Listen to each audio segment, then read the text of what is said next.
Assalamualaikum warahmatullahi wabarakatuh.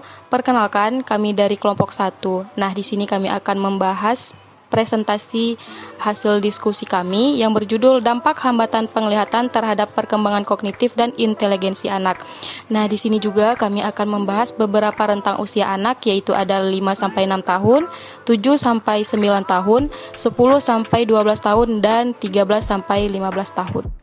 Anak mulai memasuki masa prasekolah yang merupakan masa kesiapan untuk memasuki pendidikan formal yang sebenarnya di sekolah dasar. Menurut Montessori, masa ini ditandai dengan masa peka terhadap segala stimulasi yang diterimanya melalui panca indera. Penelitian menunjukkan bahwa anak-anak dengan hambatan penglihatan kognitif sering mengalami kesulitan dalam memproses informasi visual. Mereka mungkin kesulitan dalam mengenali wajah dan objek, mengikuti petunjuk visual, dan membedakan warna dan bentuk.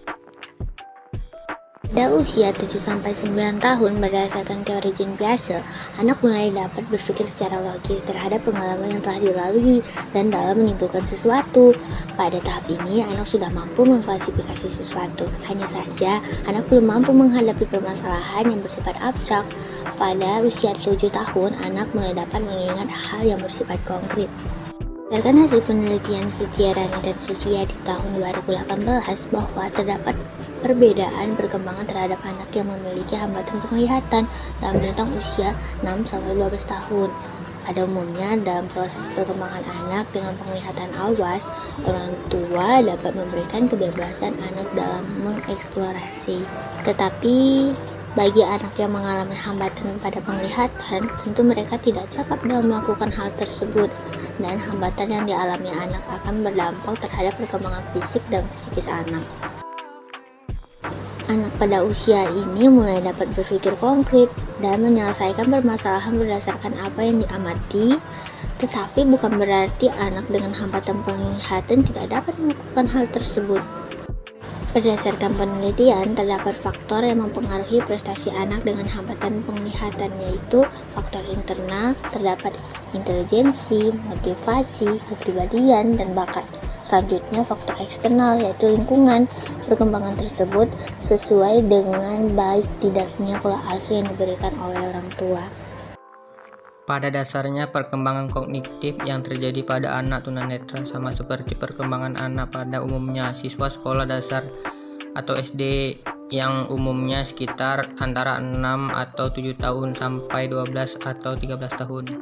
Dampak hambatan penglihatan terhadap perkembangan kognitif dan inteligensi anak usia sekolah dasar disebabkan oleh kurangnya informasi didasarkan pada fakta bahwa indera-indera lain tidak dapat memproses informasi seefisien indera penglihatan, sehingga menyebabkan dampak yaitu anak tunanetra menjadi tidak percaya diri akan hal-hal terjadi di sekitarnya. Anak yang mengalami hambatan penglihatan memiliki kemampuan berbahasa yang kurang. Hal ini diakibatkan oleh kurangnya pengalaman secara visual yang menunjang kemampuan dalam berbahasa yang sering berkompak. Anak tersebut tidak pandai mengambil keputusan atau mencegah masalah. Anak mengalami kesulitan dalam belajar. Guru diharapkan dapat lebih memperhatikan anak muridnya maupun kemampuan dari murid tersebut agar tidak terjadi permasalahan antara siswa dan guru dalam mengajar di sekolah SMP.